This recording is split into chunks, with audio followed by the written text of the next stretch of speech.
Hello, everyone, and welcome back to The Rundown, where we talk about 2A news and conservative views. I will be your host today, Craig DeLuz, coming at you from the West Coast, the left coast, behind the Iron Curtain, otherwise known as the Sierras.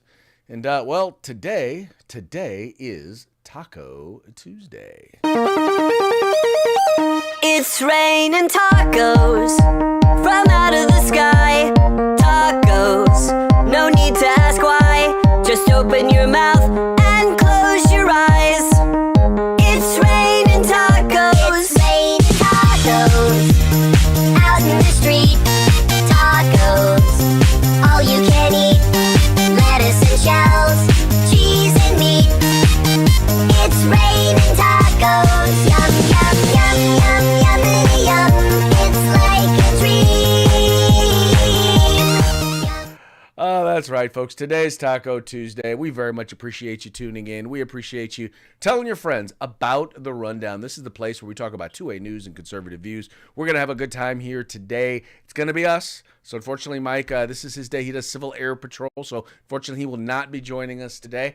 But we're going to have a good time because you're going to comment. You're going to tell us what you think. If you're watching the program live, and that's basically every weekday, Monday through Friday, right? 3 p.m. Pacific, 6 p.m. Eastern. If you're watching us live right now, well, guess what? Now's the time for you to go ahead and comment. Let us know what you think. Let us know what you think about the stories. If there's something that you want to talk about, maybe if we got enough time, we'll throw it on in. Let us know what you think about what we're talking about. But just go ahead, however you watch us. If you're watching us on YouTube, or you're watching us on Facebook, if you're watching us on Rumble, go ahead and comment live, and we will share your comments on the program. But before we get into sharing any comments or anything like that, well, the first thing we have to do, obviously, is, we got to pay the bills. And that starts with talking about our sponsors. That's right. First of all, we're going to start off with Hitman Industries. If you are looking to do a rebuild maybe on your current rifle, or rebarrel your current rifle, or maybe you're just looking to do a brand new build, you're going to need a barrel, right? Well, why not go to the place that specializes in both long gun and pistol caliber barrels for you. Just go there, check them out today. They've got everything that you need. Just go to hitmanindustries.net. That's hitmanindustries.net. They even have Glock barrels available for you. So go there, check them out today. And if you are a first responder and you've never purchased from them before, well, guess what? You will get a discount. So check them out today. Then we've got the California Republican Assembly working to help elect conservatives at all level of government. Ronald Reagan once referred to CRA as the conscience of the Republican Party. Go to cragop.org. That's cragop.org and check them out. If you want to be a part of California's future today, join CRA. And then if you're looking for a holster, I can't think of any better place for you to go than Hog Holsters. That's HAWG holsters.com, helping Americans wear guns. They have the best in tactical and concealed carry holsters available on the market. Just make sure when you go there, make sure you use the discount code The Rundown, all caps, no spaces, one word, and get your Hog holster today at a discount. And then you've also got tactical gear. If you're looking for tactical gear, once again, the best place to go is uscombatgear.com. They have great selection. They have fast shipping and great prices. And veteran-owned and operated. That's uscombatgear.com. All right. One of the things that we talk a lot about has to do with this area in the criminal justice system. And, a lot of times things that go on are blamed on, how do I want to say this?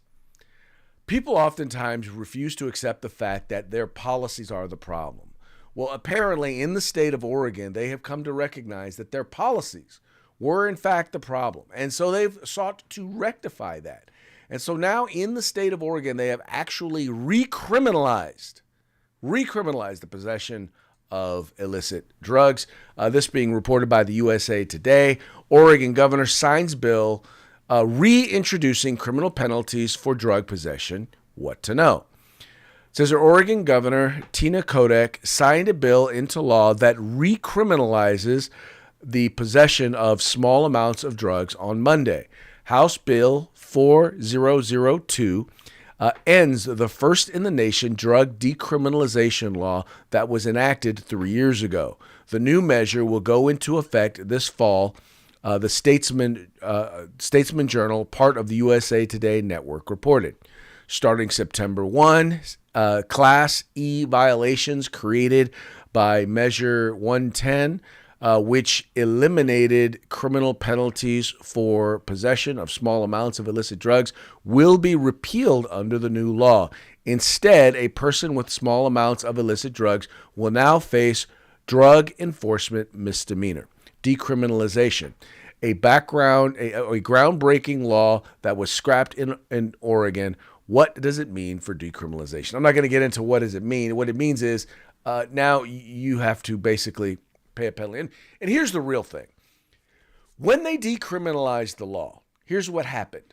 When you would then go before a judge, when it was a crime, or as it is now, the judge now has an option. They can either send you to jail, fine jail. In other words, you can now be penalized, or you can go to a drug diversion program.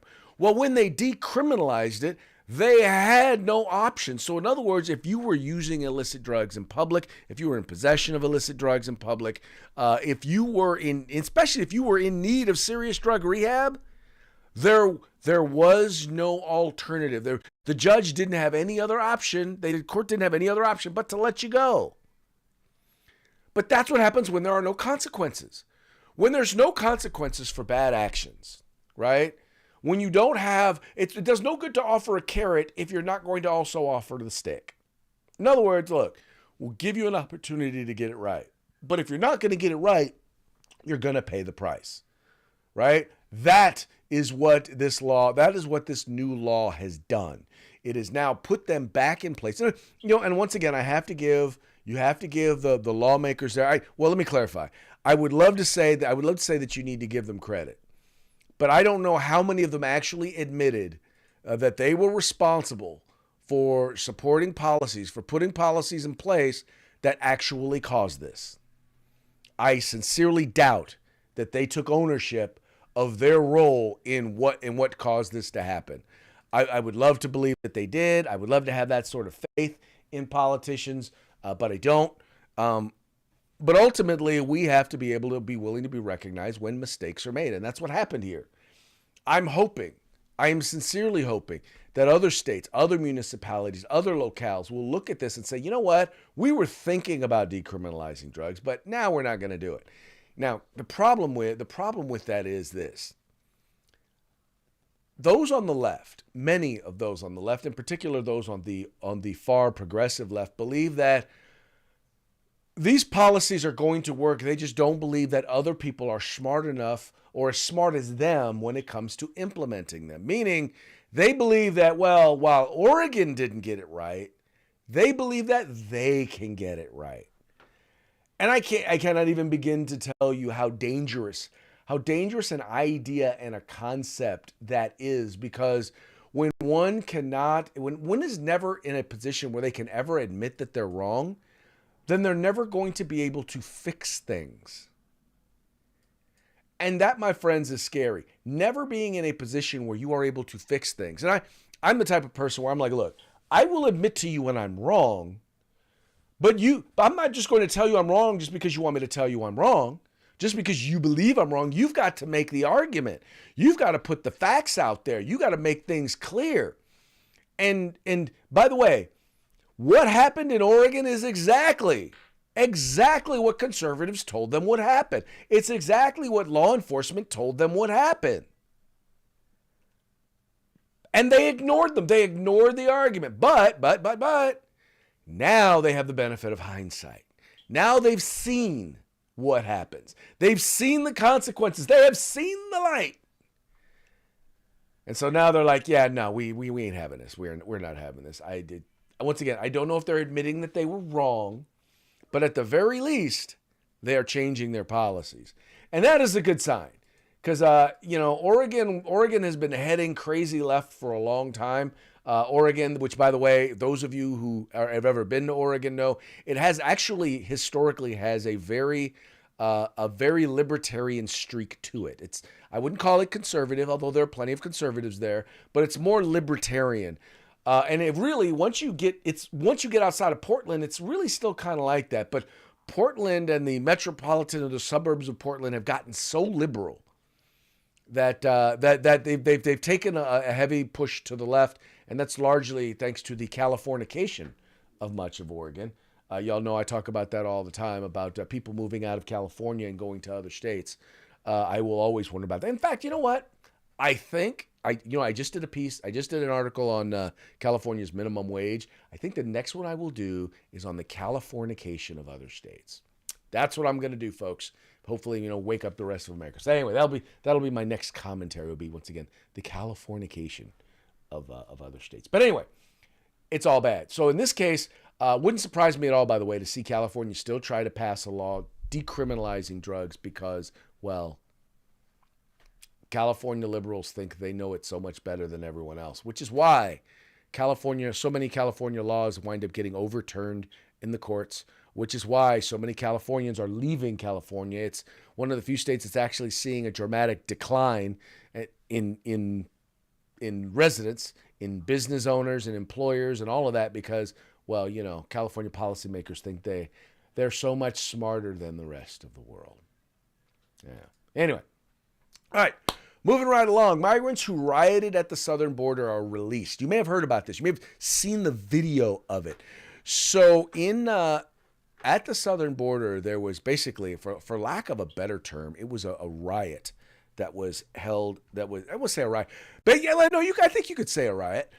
They basically stormed and basically ran over Border Patrol officers. I'm looking here to see if I can find the video real quick. So you could, don't ask me why I didn't think about putting this video up before. But riot at southern border. Okay, here it is. Wait, okay, that's a split screen. Do we want to watch the split screen? Here it is right here. Here, I'll let you guys watch this real quick. This is just a brief segment of the video. This is what happened at the southern border, right? So you see they're standing there, they're all rioting, they're all pushing, and all of a sudden they start pushing their way through, right? Give it a second. And then they just run over them. They just start beating them up, and they just start running over these folks. And now these folks right here who ran up, basically they ran up to the second wall. These folks right here, after assaulting Border Patrol officers, these individuals were released into the country. They were released on their own recognizance. Hold on, I'm trying to find it here. That's not it. Here we go. Bam. This is the story right here. So in essence, a judge released migrants who overwhelmed Texas National Guard in a border stampede. It says there an El Paso judge on Sunday ordered Texas authorities to release some of the illegal immigrants accused of rushing the southern border and overwhelming the state's National Guard troops last month. It is the ruling of this court that all of the rioting participation cases will be released on their own recognizance. Magistrate Judge Umberto Acosta said at a virtual hearing on Sunday, according to the El Paso Times.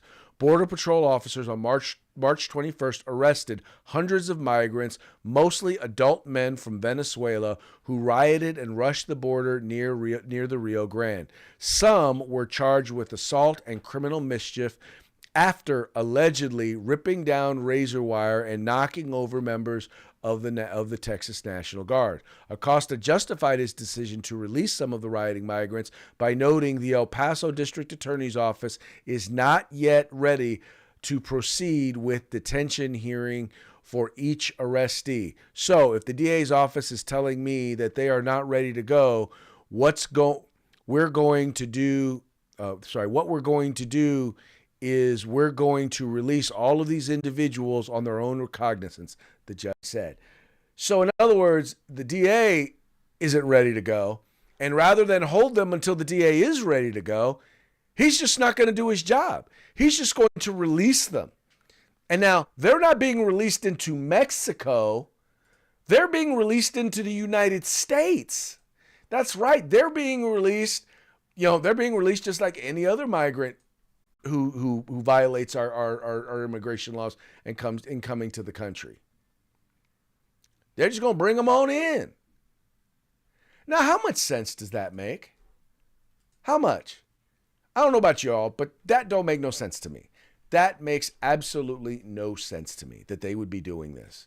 Except that, once again, we have become a nation where we have no laws, where we have no what's oh,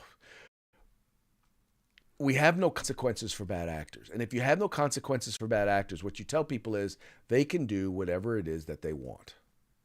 That's exactly what you're telling them. And the sad part is that they're getting the message, and they're choosing to do whatever it is that they want. When you have no, it's kind of funny because there's a old saying that a nation is defined by its language, its culture, and its borders. And the left has been summarily destroying all three over the last decades. But they've literally increased the attack, or the speed of the attack over here in just the last few years. And it ought to be obvious to everyone what's going on by now, but it's not. And I don't know why it's not, but it's not. And that's let's just say it's kind of sad. Anyway, moving right along, we are now at our next story. Gun control push in Colorado goes underreported. And that's because what's happening in a lot of the country is that, gun control laws are being shot down right and left by courts all across the country, largely because they're being ruled unconstitutional. Because guess what? As we have always said, they are unconstitutional. And some municipalities, some places are actually pushing more of these laws, right? Places like California, places like New York. So you expect them. So those are the ones that are being reported on. But then there's Colorado. And Colorado Dems are in the middle of a big push of sweeping gun control laws that are flying under the national radar. And as I said here, much of the public is fed up. It says here, Colorado Democrats are pushing a series of gun control bills that mirror policies in liberal states such as California, but have overwhelmingly flown under the radar in the media, Second Amendment experts say. Quote, this should be making national news as it doesn't just impact Colorado, but the nation as a whole, said Ava Flanell, a firearms instructor in Colorado Springs, told Fox News Digital. Lawyers are using these outrageous bills as blueprints, changing the state names and implementing them across the country at the state level because they don't have votes. Because they don't have the votes to do it national. Because they don't have the votes to do it nationally. And folks, that's what's going on. And basically, what they're realizing, the worst part about it is that they're implementing laws that are being that are in the process of being struck down. And no one's comparing, no one's looking at what's going on there in Colorado. And the reason they're not paying attention, is because they're hoping that by some miracle, the politicians there in Colorado are trying to get reelected. And they're trying to hold on. And they're saying, look, even if these laws wind up getting shot down, then hey, even if they wind up getting shot down, at least we can say we tried. And they don't care if they're constitutional. The fact that they're unconstitutional really doesn't matter to them. Anyway. Okay, where does this take us to next?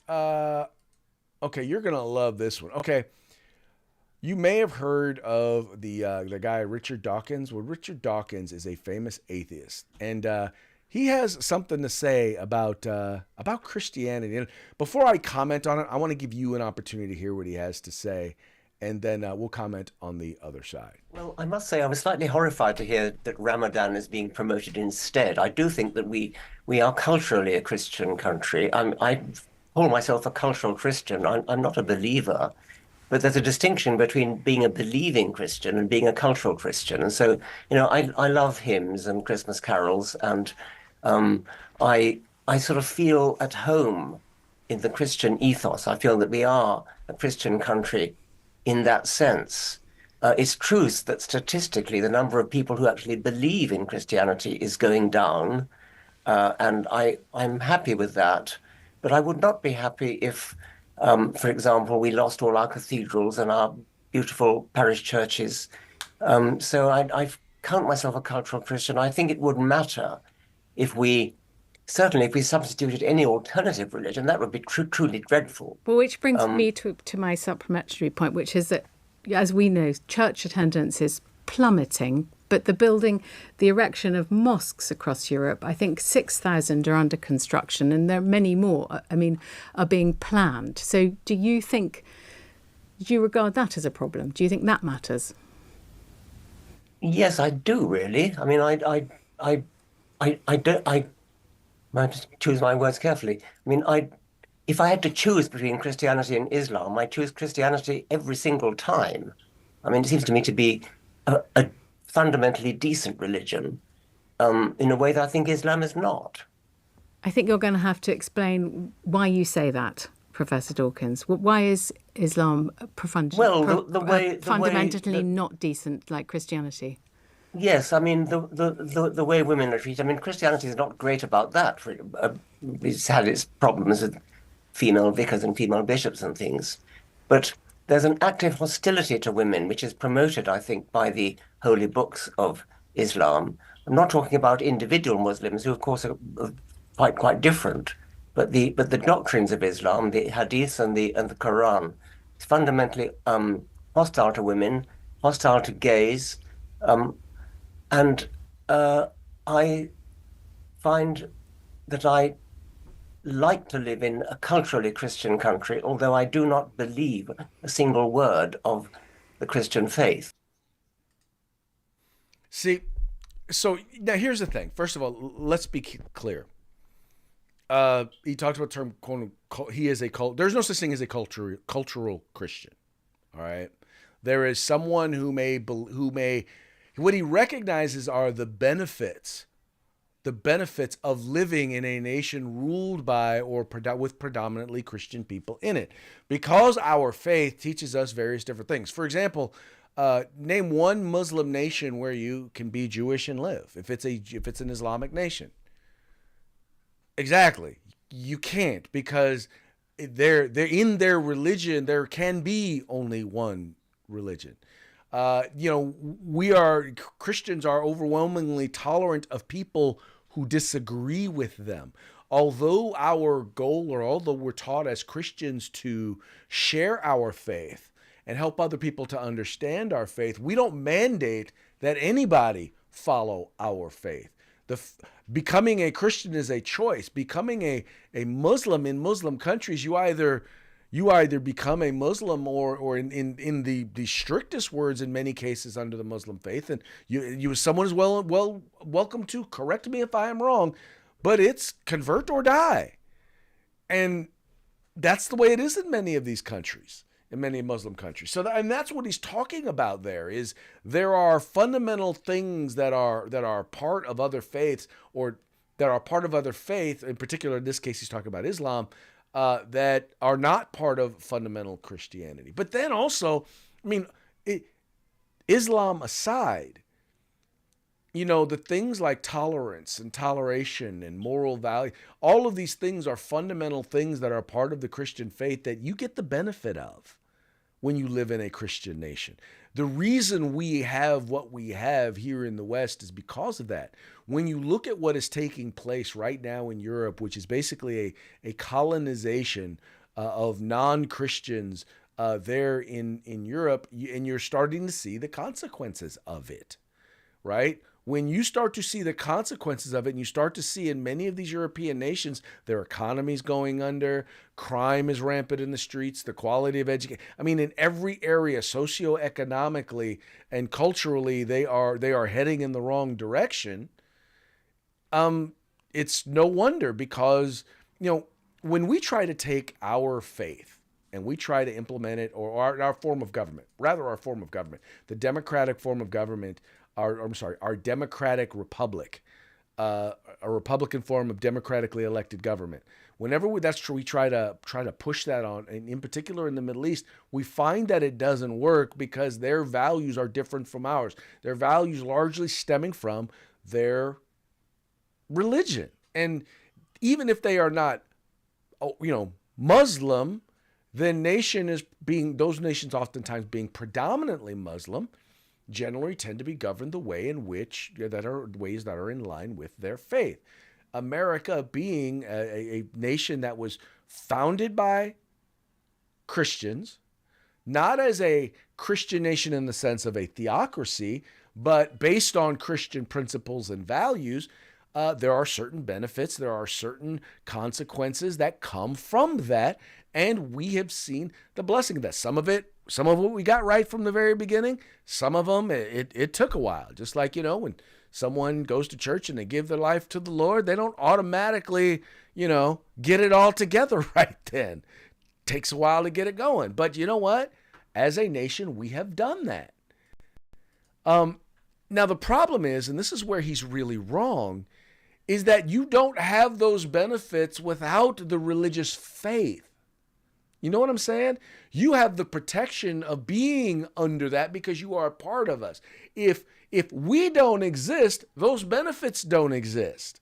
If Christians don't exist, if religious, Bible-believing Christians don't exist in large numbers, there is no cultural Christianity. Those things are drummed out. They are pushed out and pushed to the side. So, Mr. Dawkins, who has spent a better part of his career trying to undermine and destroy the impact of the Christian faith and of Christians, it's just interesting. By the way, this is nothing new for him. He's been saying this all along, but what he doesn't understand is he wants all the benefits, but he doesn't want the thing that creates the benefits. It's like saying, I want the golden egg, but I don't want the golden goose. Guess what? Without no golden goose, there is no golden egg, bruh. It just doesn't work like that. So, I appreciate what you I know you probably intend to be or hope are kind words, but the reality is that our society works because it is fundamentally Christian, because we are fundamentally people of the Christian faith. And as we get further away from that, as Europe has gotten further away from that, you see what's happening now in Europe. As we are getting further away from that, you see what's happening here in the United States, right? I hate to say it, but if you want that stuff, if you want it back, well, then we probably need to get back to Jesus. Just an idea.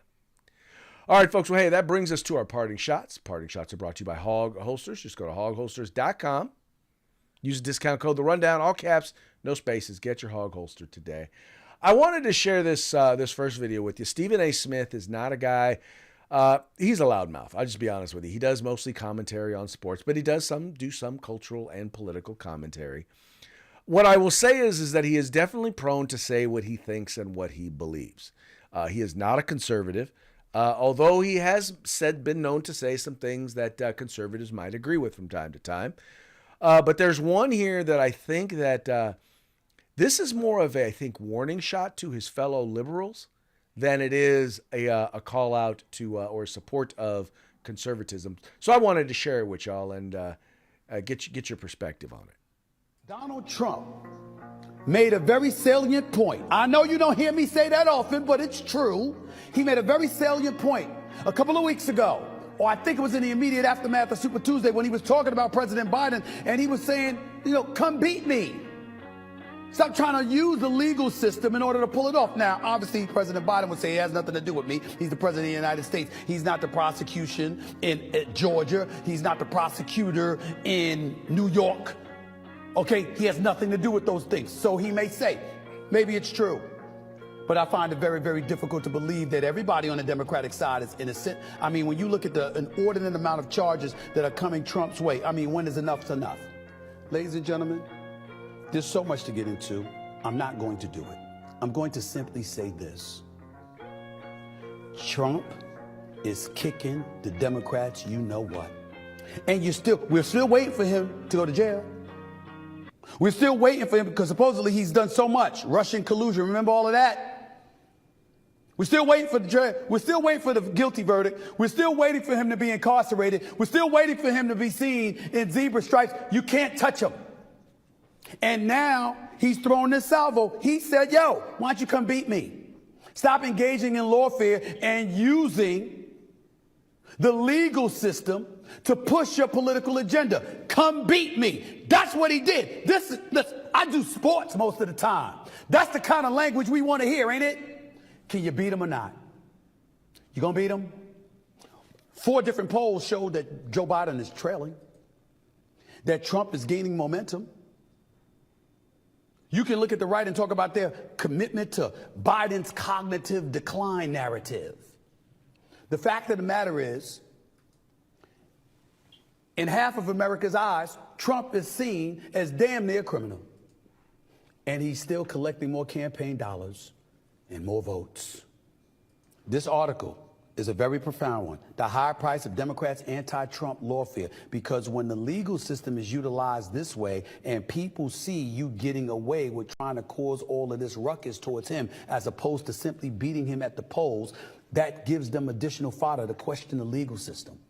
And once they do that, it gives them a significant license to be lawless and to engage in lawlessness, which will explain some of the mayhem and the nonsense we've been seeing in the streets of America that would have never been tolerated, even as late and as recently as Barack Obama being in office or George W. Bush. So he's pointing out some very, very serious stuff. And I appreciate that he went out of his way to really just kind of point that out, because what he said was what fair-minded people are looking at. They're like, look, things ain't going well right now. But even, I mean, come on, 91 felony charges. And for some reason, all 91 of those felony charges got to come up for trial during a year in which he's running for president. There's coincidences, and then there's this. And I think a lot of people realize, and there are a lot of people who don't want to recognize it, who don't want to realize it, that do. And I appreciate that Stephen A. Smith actually is willing to own and willing to recognize it. I mean, just the other day, or just yesterday, you had a judge basically say, well, you know what, we're going to shut you down. We're going to extend the gag order to say you can't talk about, the relationships. You can't talk about the judge or the fact that the judge's daughter is a big time Democrat operative working for Democrat organizations, yada, yada, yada. In fact, according to the Babylon Bee, judge orders Trump to stop noticing that the people trying to put him in jail are Democrats. Ain't that something? Funny how that works, huh? Real funny how that works.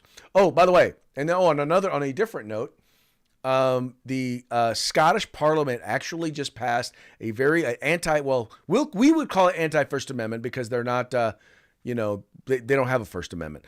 But it's really an anti-free speech law, in that they made it so that if you speak out against transgenderism, that's now a crime punishable by jail time. So according to the Babylon Bee, it says here, Scottish Parliament declares William Wallace was a woman after learning he wore a skirt. Okay, it's not a skirt, it's a kilt. For those of y'all who don't know, it's called a kilt.